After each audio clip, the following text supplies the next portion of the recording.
ഉത്ബത്തിൻ്റെയും ഷൈബത്തിൻ്റെയും വലീദിൻ്റെയും വെല്ലുവിളി ഏറ്റെടുത്തുകൊണ്ട് മഹാനായ ഹംസത്തുൽ ഖറാർ റളിയല്ലാഹു തആല അൻഹു, അതുപോലെ തന്നെ അലിയും കറമല്ലാഹു വജ്ഹുഹു മഹാനായ 63കാരനായ ഉബൈദ റളിയല്ലാഹു തആല അൻഹു, ഇവർ പടക്കളത്തിലേക്ക് ചാടി ശക്തമായ പോരാട്ടം. ബദറിൻ്റെ രണാങ്കത്തെ കിടുകിട അന്തരീക്ഷത്തിലേക്ക് പൊട്ടിപ്പടലങ്ങൾ ഉയർന്നുകൊണ്ടിരിക്കുന്നു. ബദറിൽ എന്താണ് സംഭവിക്കുന്നത് എന്നറിയാതെ സത്യവും അസത്യവും തമ്മിൽ ശക്തമായ പോരാട്ടം ബദറിൻ്റെ രണാങ്കണത്തിൽ നടക്കുന്നു. അങ്ങനെ 3 പേരെയും ഭഗവരുത്തിയതിന് ശേഷം പടക്കളം ഒന്ന് ശാന്തമായി എന്ന് മാത്രമല്ല, മഹാനായ ഉബൈദത്ത് റളിയല്ലാഹു തആല അൻഹു അവർ കോരിയെടുത്ത് മറ്റൊരു ഭാഗത്തേക്ക് മാറ്റി. ഏതായാലും പടക്കളം ശാന്തമായ സമയത്ത് ശത്രുക്കളുടെ ഭാഗത്തുനിന്നും അബുൽ ഹക്കമിൻ്റെ ഭാഗത്തു നിന്ന് അബൂജഹലിൻ്റെ ഭാഗത്തു നിന്നും മറ്റൊരാൾ പടക്കളത്തിലേക്ക് വരികയാണ്. ആരാണ് ആ യുവാവായ ചെറുപ്പക്കാരൻ അബുൽ ഹക്കമിൻ്റെ ഭാഗത്തുനിന്ന് ശത്രുപക്ഷത്തുനിന്ന് പടക്കളത്തിലേക്ക് ചാടിയത് എന്ന് മഹാകവി മൊയ്കുട്ടി വൈദ്യർ വിവരിക്കുകയാണ് അടുത്ത ഇരടികളിലൂടെ. ബന്ധാരം ഇരുപരി നടുപോർ കള്ളത്തിൽ കോട കളിത്ത് ബാറിലെ ബൗഗേമാ ചൊടിയുടെ കടുവൈ പരിശോരു പുരുഷരദാ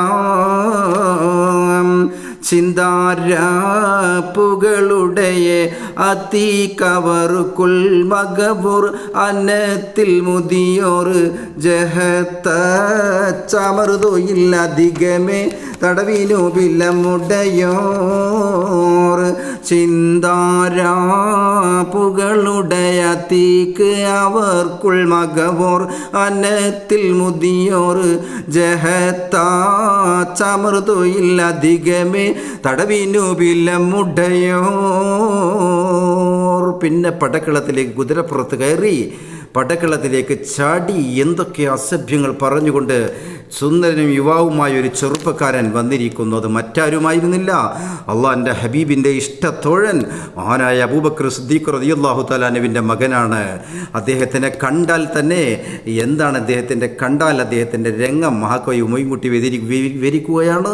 കണ്ടാൽ ചുടറിസ്ലാമിൽ കടക്കും മുന്നം അവർക്ക് അബ്ദുൽ കഅബത്തണ്ടിസ്മിനെ സകലോർ ഗളവിളി ബദർ പടനാൾ.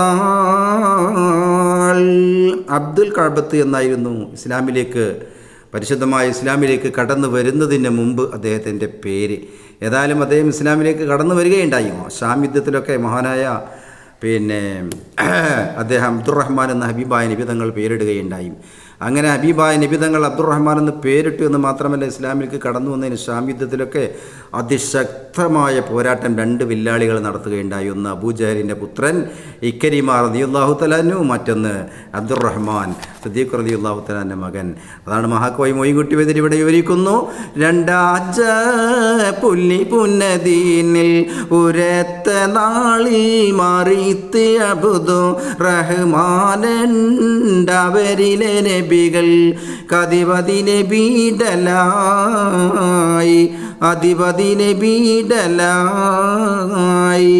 അയോറിന്തിൻ്റെ മില്ലെ തുരകം പടക്കളത്തിൽ പറക്കും മുൽഫിൽ ആനന്ദ കളിച്ചുമടടിബൺ തകൃതികൾ അതിവിധമേ. അങ്ങനെ ഒട്ടകപ്പുറത്ത് കുതിരപ്പുറത്ത് ഇങ്ങോട്ട് കയറി വന്ന് ഇങ്ങനെ ബോളൊക്കെ അങ്ങനെ ഒന്ന് മിന്നില്ലാത്തി വീശി അദ്ദേഹം ഇങ്ങനെ ദൽ ദൽ ജൽ ജൽ ബൽ ദിൽ ദുൽ ദുൽ എന്നൊക്കെ പറഞ്ഞിട്ട് ഇങ്ങനെ പറക്കാണ് പടക്കളത്തിൽ. തായേപ്പോറതിയില്ല ചരമൈ എഴുത്ത് കാലിൽ തരീത്ത് മൂപ്പ തരമുള്ളോർ നിലയില്ല സഹബോർ ഗളവിളി ചെയ്തൊരമിൽ. അങ്ങനെ അള്ളാഹിൻ്റെ റസൂലിനെ ചീത്ത പറഞ്ഞുകൊണ്ട് പ്രധാനികളായ സഹാബത്തിനൊക്കെ വെല്ലുവിളിച്ചുകൊണ്ട് ഇങ്ങനെ പടക്കളത്തിൽ ഇങ്ങനെ തകൃതിയായി ഇങ്ങനെ നടക്കണ ആ സമയത്താണ് മഹാനായ സിദ്ദീഖ് റളിയല്ലാഹു തആല അൻഹു ദേഷ്യം സഹിക്കവയ്യാനാവാതെ ഒരൊറ്റ ചാട്ടം ചാടാൻ വേണ്ടി ഇങ്ങനെ നിൽക്കുന്ന സമയത്താണ് അഷ്റഫുൽ വറാ ത്വാഹ സ്വല്ലല്ലാഹു അലൈഹി വസല്ലം തങ്ങൾ ഉരകേട്ട പൊഴുതതിളബാൽ എഴുந்து സിദ്ദീഖുളർന്ന സമയം ഓമനാ തിരുനബി അവരെ കരം പിടി ചെയ്തരുളാൽ.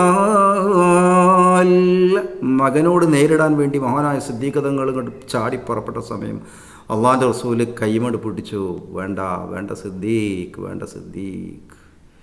അങ്ങനെ അവിടെ ഒതുങ്ങിയിരിക്കാൻ വേണ്ടി പറഞ്ഞു മഹാനായ സിദ്ദീഖ് റളിയല്ലാഹു തആല അൻഹുവിനോട്. ചുരുക്കി പറഞ്ഞാൽ ഹിദായത്തിൽ വന്നു, അത് വേറെ കഥ. ഏതായാലും ബദറിൽ ഇതായിരുന്നു കോലം. അങ്ങനെ ഹിദായത്തിൽ വന്നതിന് ശേഷം അബ്ദുൽ കഅബത്തി എന്ന പേര് മാറ്റി ഹബീബായ നബി തങ്ങൾ സിദ്ദീഖ് റളിയല്ലാഹു തആലാൻ്റെ മകന് അബ്ദുറഹ്മാൻ എന്ന് പേരിടുകയുണ്ടായി. അങ്ങനെയൊക്കെയാണ് രസകരമായ ചരിത്ര സംഭവം ബദറിൻ്റെ ഇരട്ടികളിലൂടെ. അത് നിങ്ങൾക്കിങ്ങനെ കേൾക്കാം, അങ്ങനെ കേൾക്കാം.